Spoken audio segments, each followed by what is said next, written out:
You've called something sinister before, a sinister motive, a sinister figure in a film.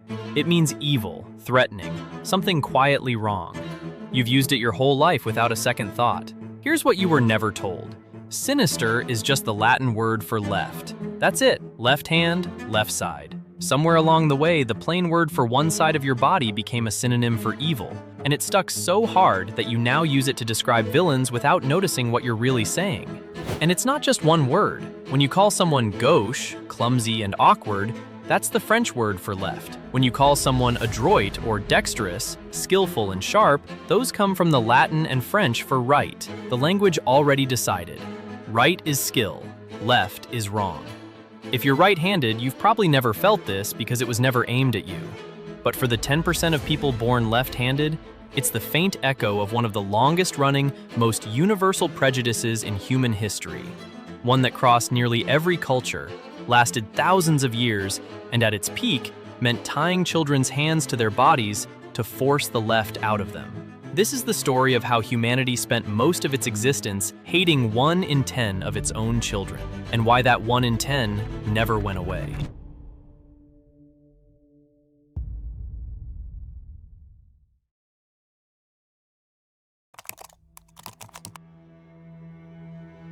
Start with the language, because the language is the fossil record. It preserves what people believed long after they stopped saying it out loud.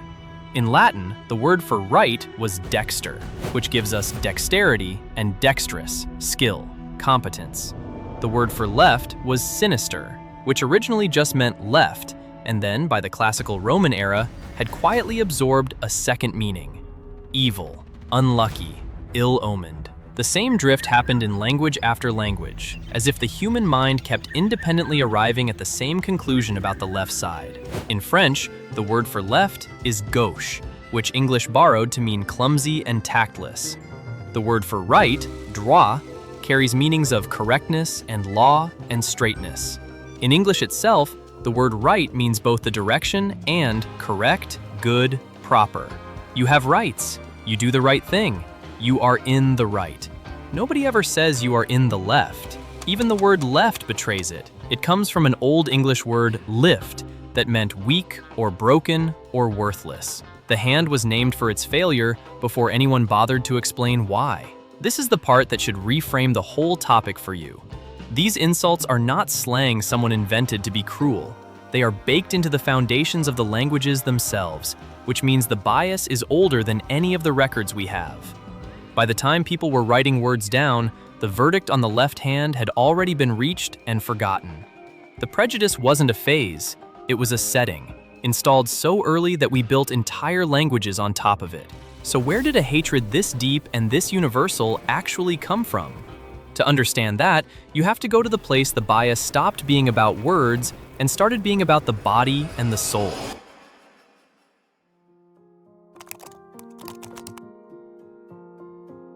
For most of human history, the prejudice was not a figure of speech. It was a serious claim about who you were. In medieval Europe, left-handedness could mark you as dangerous. The devil was widely described as left-handed. Evil spirits were said to be summoned with left-handed gestures. During the witch hunts, being left-handed was treated as a possible sign of association with the demonic. One more piece of evidence that something about a person was not right, in both senses of the word. In an era where suspicion could get you killed, having the wrong dominant hand was a genuine liability. The religious framing ran even deeper than the supernatural one. In Christian imagery, the saved are gathered at the right hand of God, and the damned are cast off to the left. We still say that a trusted person is someone's right-hand man. There is no left-hand man. The hierarchy is built into the metaphor, with the right as the place of honor and the left as the place of rejection. And this was not only a Western idea, which is what makes it so striking. Across large parts of Asia, the Middle East, and Africa, the left hand was, and in places still is, considered the unclean hand. The hand reserved for hygiene, for the dirty work of the body. Eating with it, offering it, or passing something with it could be a real insult, a serious breach of manners. Two completely different parts of the world, with no shared scripture and no shared language, both independently decided the left hand was the shameful one. When a belief shows up everywhere at once, in cultures that never spoke to each other, it stops looking like a story one society told and starts looking like something deeper in human wiring. And that points to the uncomfortable question underneath all of this, not how people express the hatred, but why the hatred existed at all.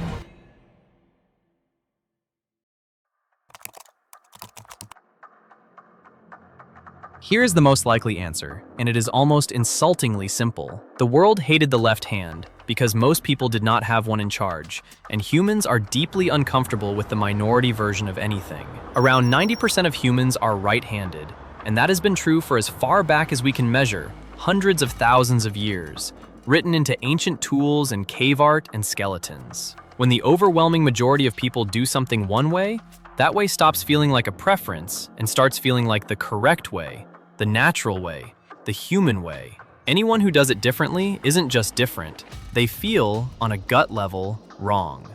The bias against the left hand may be nothing more elevated than the oldest and dumbest human instinct there is: distrust of the one who isn't like the rest. But the deepest evidence for how strong this instinct was is not in the old beliefs. It's in what people were still doing within living memory. For generations, well into the 20th century, left-handed children were actively converted.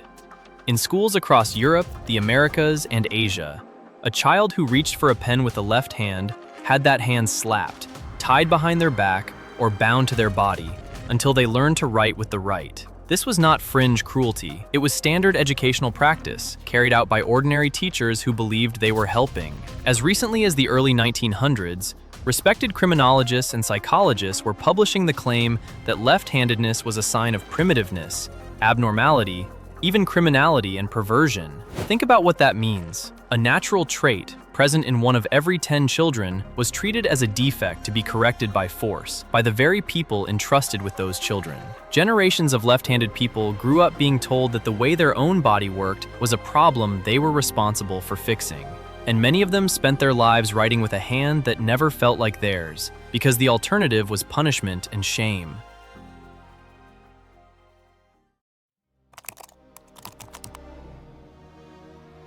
So here is where it all leads, and it is the part nobody expects. After thousands of years of this, after the witchcraft accusations and the unclean hand and the religious damnation and the bound wrists and the criminologists and the slapped knuckles, after one of the most sustained, universal, multi-thousand-year campaigns against a single human trait that has ever existed, it did not work. The rate of left-handedness today is about 10%. The rate of left-handedness as far back as we can measure it, across every culture that ever tried to stamp it out, is about 10%. The number did not move. Humanity threw everything it had at the left hand, for longer than recorded history, and the trait sat there, completely unbothered, reappearing in one of every 10 babies, no matter what was done to the generation before them. The reason is that handedness was never a choice or a habit to be corrected. It is set before birth.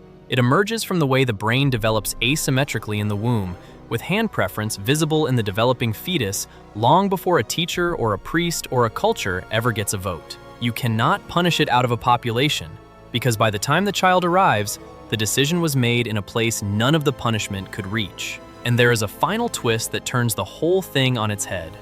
Scientists studying why left-handedness survived at all, given the relentless pressure against it, keep returning to one idea. Being rare is itself an advantage. In any direct contest, a fight, a sport, a duel, the left-hander has spent their whole life adapting to a right-handed world, while their right-handed opponent has almost no experience facing a lefty. The surprise is real and measurable, which is why left-handers are wildly overrepresented in boxing, fencing, tennis, and baseball. The very thing the world treated as a weakness contained a hidden edge, and that edge may be part of why the trait was worth preserving in the first place. There is one last piece of evidence that quietly exposes the entire history. The measured rate of left-handedness actually climbed over the 20th century, in lockstep with schools abandoning forced conversion.